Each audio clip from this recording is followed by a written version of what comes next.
د حریت رادیو عزتمندو اوریدونکو سلامونه نیکې هیلې مو ومنئ. هیله لرم چې تاسو به ټول روغ جوړ او د صحت او عافیت جامې به مو پر تن وي او دا نننۍ شپه به مو تر دې دمه په خوښیو را رسولې وي. عزتمندو اوریدونکو دا د داستاني خپرونه پیل شو. په دې خپرونه کې زه زبیر درته هرکلی کوم. هیله لرم تر پایه زموږ ملتیا وکړئ او د شیرشاه سوري داستان دا برخه هم را سره واورئ. خوږو اوریدونکو تاسو په 22مه برخه کې را سره واوریدل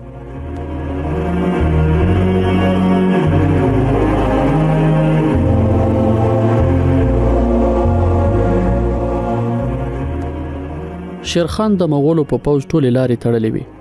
همایون پرې نه و خبر او هغوی ته د وسلو او خوراکي توکو د رسیدو مخه نیولې وه.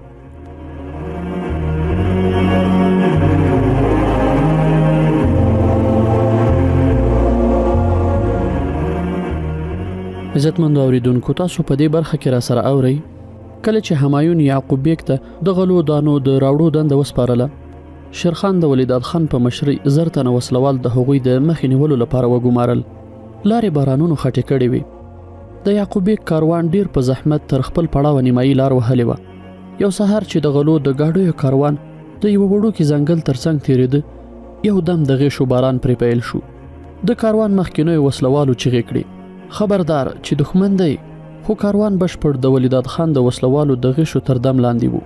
په څو شیبو کې په سلګونه کسان د غیشو په باران کې له اسونو ولوېدل. نورو یې د ګاډیو او شاوخوا ونو او بوټو تر شا مورچلونه ونیول. لږ وروسته ولیداد خان خپلو جنګیالیو ته په کاروان د ورختو قمنده ورکړه. تورې وشرنګېدې، د اسونو ششنېده، د تورو له شرنګا او د ځوانانو له رجزونو او کریکو سره غبرګه شوه.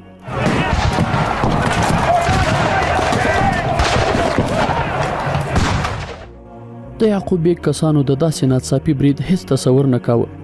ځکه یې زر پښې وښویېدې او ماته پکې ګډه شوه.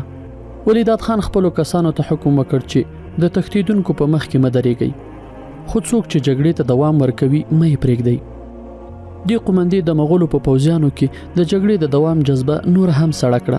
تر نیم ساعت وروسته د مغولو تر 1500 تنو زیات مړه او ټپیان په ډګر پاتې شول.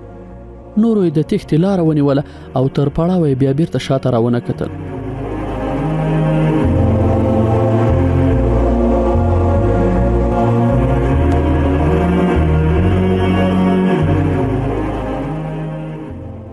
لوړ مازیګر و چې ولیداد خان له خپلو کسانو سره د مغولو د غلو ټولې ګاډۍ خپل پړاو ته ورسولې. شیرخان په دې بریا ډیر خوشحاله شو. ولیداد خان ته انعام ورکړ او په پوځ کې رتبه نوره هم لوړه کړه. هغه دغه غیبي بریا د خدای مرسته او په مغولو د پریکنده بریا پیلامه وبلله. یعقوب بیک چې ناکام او نامراده ستون شو، همایون هغه وریټه. دویم ځل خپل بل سردار شیخ بایزید د غلې دانې راټولولو لپاره وګماره. هغه بیا شاوخوا ولس ته پسې ووت. خو شیرخان دا ځل د همایون پوځ ته د غلې د وروړو مخه ونه نیوله. شیخ بایزید پریمانه غله خپل پړاو ته ورسوله او همایون بیا هغه ته د فاتح جنګي خان لقب ورکړ. 2 نیمې میاشتې دواړه پوځونه یو د بل مخې ته همالته پراته وو. د دواړو پوځونو ترمنځ په دې موده کې وړوکې ټکرونه پیښېدل چې دواړو لورو ته لږ او ډېره مرزوبله هم اړوله، خو هغه برخلیک او ټاکونکې جګړې نه وې. شیرخان د خپل همیشني عادت له مخې چې کله د ګنګا سیند ښکته لوري ته د همایون د پوځونو مخې ته پړاو نیولی و. دلته یې د خټو کلاوې او مورچلونه جوړ کړل.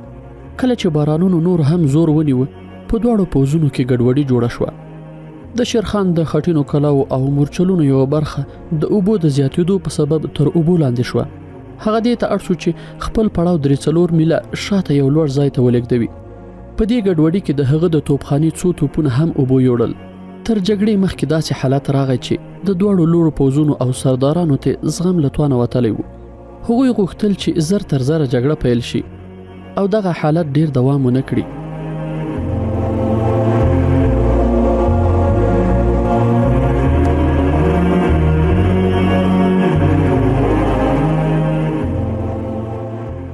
شیرخان یو سهار په خپله خیمه کې یوازې ناست و او د سیمې نقشه یې مخې ته غوړېدلې وه. دغه مهال یې ورور نظام خیمې ته ورننوت. له سلام وروسته ورغی، تر څنګ یې کېناست. نظام ته شیرخان د سسرام او خواسپور ټانډې جایدادونو واک ورسپارلی و او هغه له خپلو 1.5 کسانو سره 2 اونۍ مخکې راغلی و او له شیرخان سره یو ځای شوی و. شیرخان هغه ته وکتل، وی ویل وروره خیرت خدای، لکه چې د سسرام سمسور باغونه دی یادېږي. هغه په مسکا ورته وویل ولا مقامه نه سسرا مې نه یادېږي، خو موسم د ټولو زړونه خړین کړي دي. دا خو د خدای پاچاهي ده، د هماغه ذات پکې حکومتونه دي. موږ نو څه پکې ویلی شو؟ هوکې داسې خو ده، خو اوس په پوځ کې ګونګوسي دي چې تر څو به په دې بارانونو کې دغسې پراته یو. نو دوی څه غواړي؟ په دې موسم کې خو په همایون یرغل ناشونی دی. نو څه وکړو؟ همدغه مهال شجاعت خان هم ورننوت. هغه هم له سلام وروسته ورغی، نږدې ورسره کېناست. شیرخان په مسکا ورته وویل: شجاعت خانه، لکه چې ته هم له بارانونو په عذابې. هغه په کړس کړس وخندل: ولا مقامه، په زړونو پوهېږي، زه هیڅ وخت له بارانونو دومره نه وم تنګ شوی. شیرخان وپوښتل: شجاعت خانه، موسم خو د خدای په واک کې دی، هغه ذات پوهېږي او حکومتونه یې، خو موږ چې څه کولی شو، ستا په نظر څه وکړو؟ هغه مسکی شو: په دې مې هیڅ فکر نه دی کړی، څه ووایم؟ ښه اوس پې فکر وکړه او ځواب راکړه. موږ د موسم تر پایه همداسې انتظار وکړو، که په مغولو یرغل وکړو او که بیرته روحتاس ته ستانه شو. شجاعت خان وویل: بیرته ستنېدل خو د همایون مورال تر اسمانه اوچتوي. دا کار خو ماته مناسب نه ښکاري. په دې موسم کې لوی بریدونه ناشوني دي، له انتظار پرته نور څه کولی شو؟ شیرخان وویل: بله لاره سوله ده، خو په همایون باور نه کیږي. هغه هیڅ قول او ژبې ته پابند سړی نه دی. هغوی دواړو ورسره ومنله. هو کې هیڅ باور پرې په کار نه دی. په دې کې سلطان سروانی هم ورننوت. له سلام وروسته په بنډار ورشریک شو. ټول سره هم نظري وو. دوی یو د بل په ژبه ښه پوهېدل. لږ ځنډ وروسته عمر او حمید لودي هم دواړه هلته ورننوتل.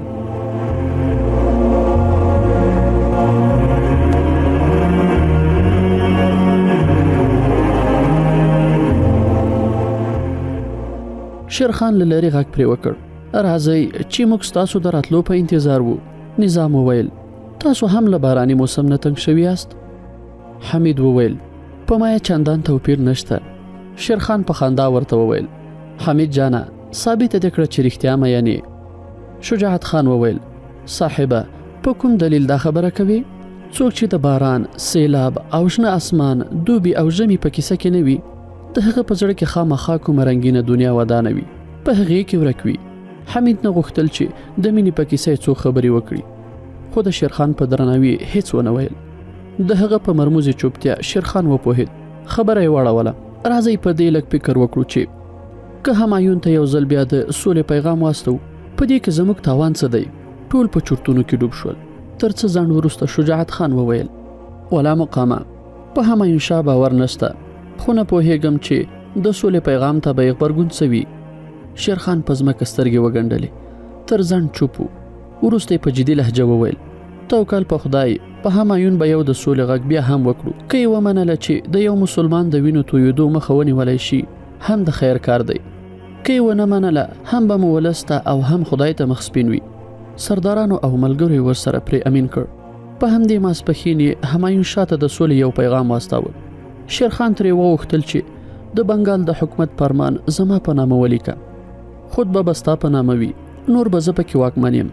شیرخان هغه څه غوښتي وو چې همایون پخوا ورسره ومنل، خو بیا یې له خپلې ژمنې په شا شو او د سولې پر ځای د جګړې لاره غوره کړه. همایون ته د شیرخان دغه پیغام داسې مهال ورسید چې له اګرې نه د هغه مخبر نوی راغلی و او د ورونو میرزا هندال او میرزا عسکري د کړو وړو په بابي کیسې ورته کولې.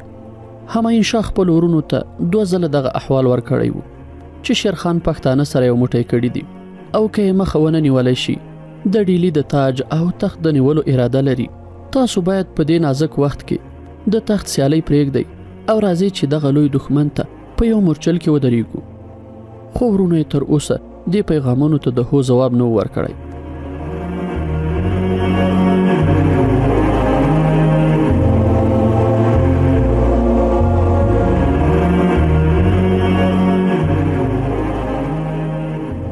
همایون د شیرخان د سولې پیغام ځان ته یو غیبي مرسته وبلله او سم دستي ومانه او د سولې د شرایطو د بشپړولو لپاره خپل استازی شیخ خلیل شیرخان ته راواستاوه. همایون د سولې لپاره یو شرط دای خی وو: د شیرخان پوځ چې زموږ په لوري وړاندې راغلی ده، د هند د ټولواک د سپکاوي په معنا وو. اوس یې جبران داسې کېدای شي چې د شیرخان پوځونه به له خپل اوسني پړاوه 2 میله شاته درومي او زما پوځ به تر یو ځای په هغوی پسې ورشي. بیا به د بنګال فرمان تاسو ته در وبخښل شي. همایون فکر کاوه چې په دې ډول لوبه به د خپلو یاغي ورونو او نورو امیرانو په منځ کې د هغه رالوېدلی وقار بیرته یو څه پر ځای شي. شیرخان د شیخ خلیل ډیر دروند هرکلی وکړ. له هغه سره په درناوي چلند وکړ. شیخ خلیل د هند د ستر روحاني مشر بابا فرید شکر زوی وو. شیرخان د پښتانه خان زوی وو. میلمه پالنه په خټه کې وه. خو د شیخ خلیل په میلمه پالنه او خدمت کې تر خپل عادت هم خبره واړوله. شیخ خلیل او پلاوی راغلل. د شیرخان او د هغه د سردارانو په منځ کې د سولې په باب احساساتي خبرې وکړي. وی ویل سوله د خدای امر دی. د ولس او حکومت دواړو پکې خیر دی. په جګړه کې مرګونه اوريږي، ډېری ویجاړيږي او ادري آبادیږي. شیخ خلیل په دغه خبرو کې یو ځای وویل که سوله نشي کولای بیا جګړې ته راپورته شه او وی وه. حاضر کسانو د شیرخان په شمول خبرې واورېدلې. خو شیرخان ته همدغه یو خبره یو الهام شو. په زړه کې وویل بس ما ته همدغه بس ده، ان شاء الله چې وبې وخم. د شیخ خلیل نورو ملګرو ته پیغام ورکړ چې همایون شاته ورسوي. په هغو کې ویلي و چې زموږ ترمنځ یو لوی توپیر دا دی چې ستاسو پاچا همایون جګړه غواړي خو پوځیان بیا نه غواړي، خو زه بیا سوله غواړم خو پوځیان او سرداران می جګړې ته په دوه پښو ناست دي. وروسته شیرخان شیخ خلیل خپل خیمې ته بوت. او یوازې ورسره کېناست. هغه ته وویل زموږ پلرونو ستاسو درنې کورنۍ ته زیات درناوی درلود. دا د هوښیارانو خبره ده چې له نیکو او با احساسه خلکو سره صلاح او مشوره وکړئ. په تاسو کې د خیر او نیکي صفتونه ټول شته دي. ځکه خو زما در باندې حق دی چې تاسو ماته د همایون د استازي په توګه نه بلکې زما د یو مشر په توګه مشوره راکړئ. زه له همایون پاچا سره سوله وکړم او که جګړه. شیخ خلیل په چورتونو کې ډوب شو. ډیر ځان وروسته سر راپورته کړ. وی ویل تا زه په لوی ازمایښت کې واچولم. که زه د همایون د استازي او سفیر په توګه څه ووایم نو باید د هغه خیر او ښېګڼې ته پام وکړم او خبره وکړم. او دا مې دنده ده چې داسې وکړم.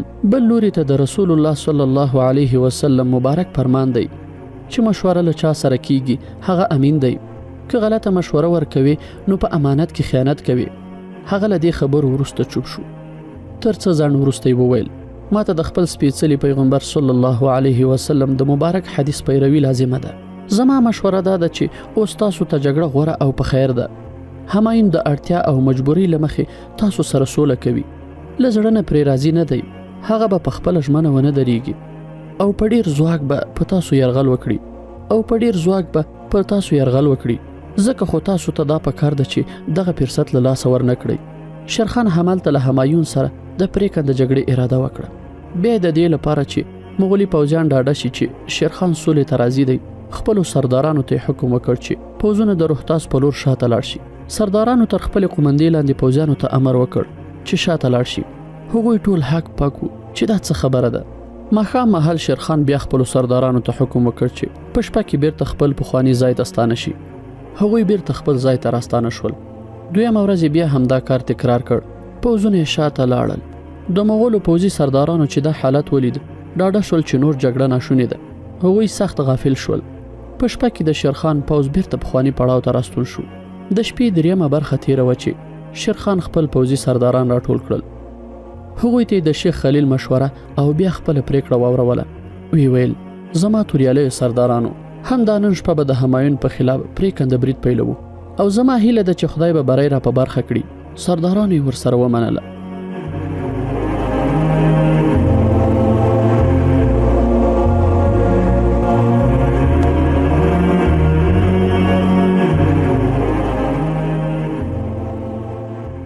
شیرخان د جګړې د پلان لپاره د خیمې په منځ کې په ځمکه ګونډه ووهله. د همایون د پوځ پړاو او په هغوی د برید لوري خپلو سردارانو ته وویشل. خواص خان به د همایون د پوځي پړاو ښي اړخ ته وړاندې تیر شي او له شمال لوري نه به په پړاو برید وکړي. سرمست خان او جلال خان جالو به هم ورسره وي. له لویدیځ لوري به شجاعت خان او جلال خان په دښمن یرغل وکړي. له سهیل لوري به نور پوځ له ما سره وي. تر ممکن برید هڅه وکړي چې دښمن خبر نشي او د سمبالېدو فرصت ونه مومي. بیا یې اوږده دعا وکړه او خپل سرداران یې رخصت کړل. د 1509 کال د جون په ومه پوځ برید ته تیار شو. شپه تیاره او اسمان له ستورو ډک و. چوپتیا او تیارو په کائناتو خپل دروند څادر غوړولی و. په لرې کلو کې د سپیو د غپا غږ د هوا په اوږو تر لرې ځای رسیده. د همایون شاه په پوځي پړاو کې پوځیان او د هغوی سرداران ټول په درانه خوب پراته وو. له اوږدې مودې وروسته د جګړې ویره له سره الوتې وه. تیر ماښام یې له څو میاشتو وروسته په پړاو کې د سندرو او نڅاګانو محفلونه تاوده شوي وو. تر نیمو شپو په خرمستیو کې ډوب وو. دوی دومره ډاډه وو چې پیرادارانو یې هم د خوب او خمار غېږ ته پناه وړې وه. هغوی ټول اوس خمار په درانه خوب لیدلی وو چې د ډول په غږ یې هم راویښېدل ګران وو. د شپې په وروستۍ برخه کې د شیرخان پوځ له پلان سره سم وخوځېد. له شمال لوري خواص خان د همایون په پړاو ورننوت.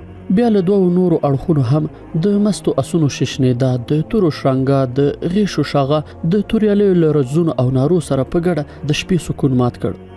همایون او پوځیان دومره غافل شوي وو چې تر دې مهاله د هغوی په خیال کې هم نه تېرېدله چې برید به ورباندې کیږي. کله چې د شیرخان پوځونه د مغولو په پړاو ورننوتل او استلې تورې د هغو په سرونو ودرېدل، د پړاو په یو برخه کې د همایون یوازینی سردار محمد زمان خان له خپلو یو شمېر پوځیانو سره ویښ وو.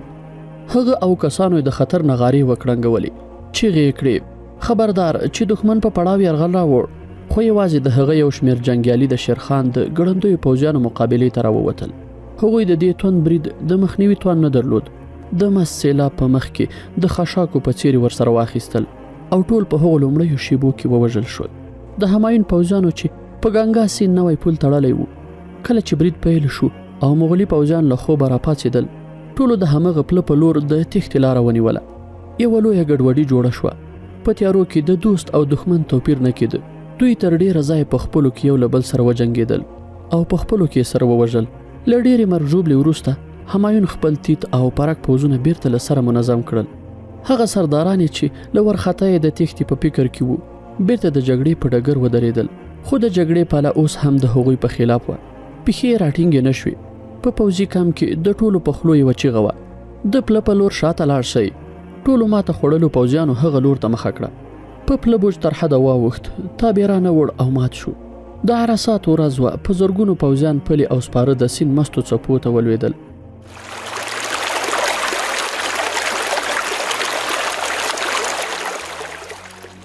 چې ډېرې بیا ژوندي راونه وتل. همایون شاه تر سهاره په میړانه وجنګېد. په پوځي سردارانو کې بل داسې نامي څوک نه وو چې د هغه په څیر په میړانه جګړې ته دوام ورکړي. شیرخان خواص خان ته د جګړې په ډګر دا پیغام واستاوه چې همایون ژوندی ونیسئ. په شاهي پوځ د خواص خان له اړخه فشارونه زیات شول.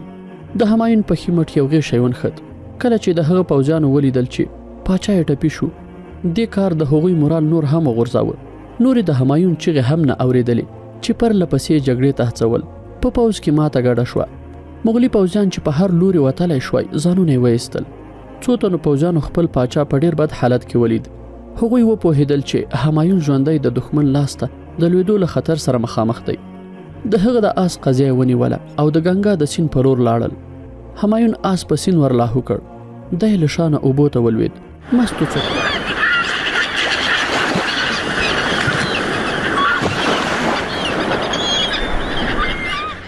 مستو څپو ورسره واخیست.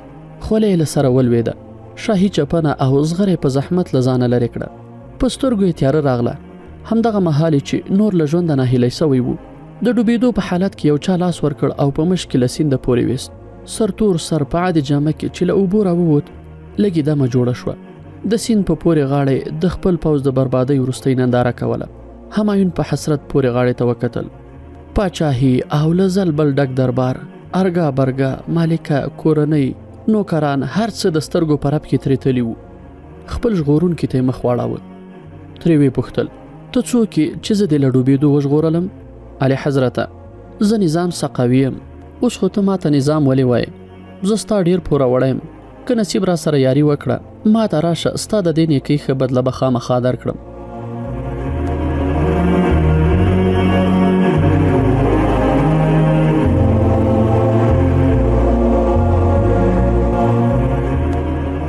نظام سقاو له دې پیښې څو میاشتې وروسته په اګره کې د همایون دربار ته ورغی او له هغه نه یې وغوښتل چې نیمه ورځ پاچاهي راکړه.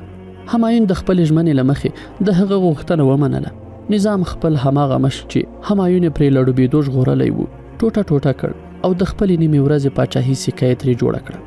د همایون په ورونو دغه خبره ډېره بده ولګېده چې دوی د پاچاهي په تمه څومره خوارۍ وکړې اوس یو سقاو په تخت ناست دی، که څه هم د نیمې ورځې لپاره دی. همایون وروسته د نظام سقاو زامنو ته په پوځ کې ښې دندې ورکړې او ډېر عزت یې کاوه. د سیند په بله غاړه له جګړې ژوندي راوتلي پوځیان بیا په همایون راټول شول. همایون له هغوی سره غازی پور ته لاړ.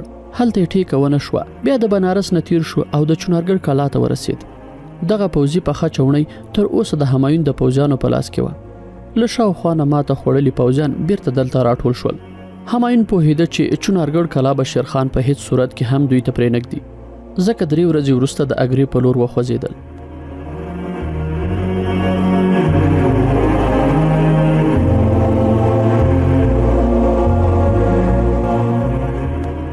شیرخان د جګړې په ډګر په خپل آس پور راوګرځېد. سردارانو او پوځیانو په اتڼونو او خوښیو خپله لویه بریا نمانځله. هر لوري ته د ډولونو غربا وه او ځوانانو څڼې ورته غورځولې. په خپله شیرخان د دې لویې بریا په ویاړ د همایون د پوځي پړاو په منځ کې لوی الله ته په سجده پرېوت. د شکرانې لمونځ یې ادا کړ. خدای ته په عاجزۍ لاسونه لپه کړل او ویې ویل: یا لویه لایزاله خدایه، بېشکه چې د کائناتو رښتینی واکدار او پاچا ته یې ستا شان او ستا مهرباني ده چې عاجز پري ته دې پر همایون شاه غوندې لوی پاچا بریا ور په برخه کړه. لویه خدایه، بېشکه چې لوی ستا سره ښایي، موږ عاجز او بېوسه بندګان یو.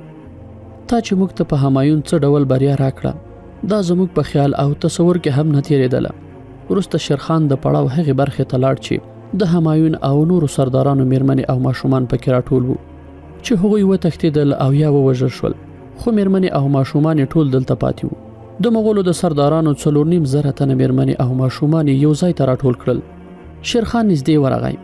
د همایون مالکه حاجي بیبي، د پاچا خور شهزادګۍ ګلبدن بیګم او د نورو سردارانو میرمنو ته وویل: زه هماغه فرید یم، د همایون پاچا د پوځ یو نوکر. ستاسو ژوند، مال او عزت ټول خوندي دی. اعلی حضرت به انشاءالله اګرې ته ورسیږي او تاسو به هم 2 ورځې وروسته په پوره درناوي هغوی ته واستو. دلته به هم ستاسو په خدمت کې هیڅ کمی نه وي. بیا خپلو سردارانو ته وویل: ټولو سردارانو او پوځیانو ته زما حکم ورسوئ. همایون شاه زما دښمن دی، خو شریف دښمن. خبردار، اوس چې د مغولو د پوځ یوه میرمن او یا کوم ماشوم څوک له ځان سره د غلام او وینځې په توګه ونه نیسئ. که خبر شوم چې کومې میرمنې ته چا لاس اچولی وو او څه تیری پرې شوی وو، خبردار چې سزا به یې په دار زړول وي. شیرخان د هغوی په خیمو بوډاګان پیرداران وګمارل چې ځوان پوځیان د مغولو کومې میرمنې ته په ناولي نظر ونه ګوري. بیا هغو میرمنو ته چې کوم محرم نارینه ورسره وو د لارې لګښت، جامې او اسونه ورکړل او رخصت کړل. خپلو پوځیانو ته حکم وکړ چې د بې سرپرستو میرمنو او ماشومانو خدمت وکړئ، او که په بندیانو کې د دې میرمنو کوم خپلوان وي په درنښت ور وسپارئ او رخصت کړئ. ځینو سردارانو له هغو مغلي کورنیو سره په دومره مهرباني اعتراض درلود. ویل چې د دښمن له بال او بچ سره دومره نیکي عادلانه کار نه دی. خو شیرخان پښتون و، له هر چا سره د چلن په نرخ ښه پوهېده. هغه خبر و چې بابرشاه کله د پانیپت په ډګر ابراهیم لودي ته ماته ورکړه، له شاهي کورنۍ سره ډیر په درناوي چلند وکړ. هغه د همایون په شرافت هم قانع و. هغه مهال چې د تلیاګړهي په جګړه کې د شیرخان یو سالار سیب خان له بېسارې میړانې وروسته په ټپي حالت کې ژوندی ونیول شو او همایون ته یې واستاوه. همایون له هغه نه د خپلو پوځیانو کسات وانخیست، بلکې وی باخه او اجازه یې ورکړه چې بیرته شیرخان ته راشي. د همایون او د هغه د نورو سردارانو له کورنیو سره په درناوي چلند ځان پریزه بلله. د مغولو د پوځ پاتې کورنۍ وروسته په درناوي اګرې ته واستول شوې.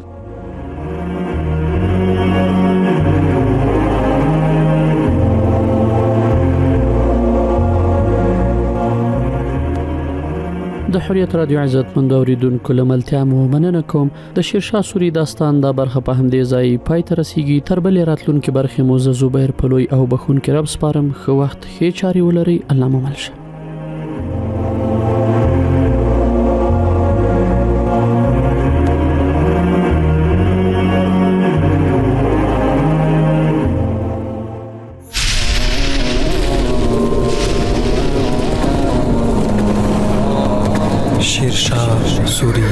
شیرشاه سوري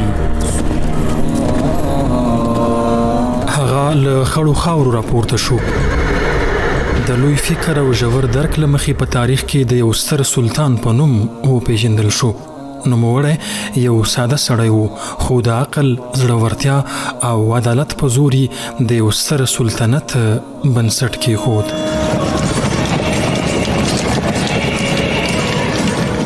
شیرشاه سوري نه یوازې یو جنګیالی و، بلکې یو اصلاح کوونکی رهبر او خلکو ته د زړونو سلطان و.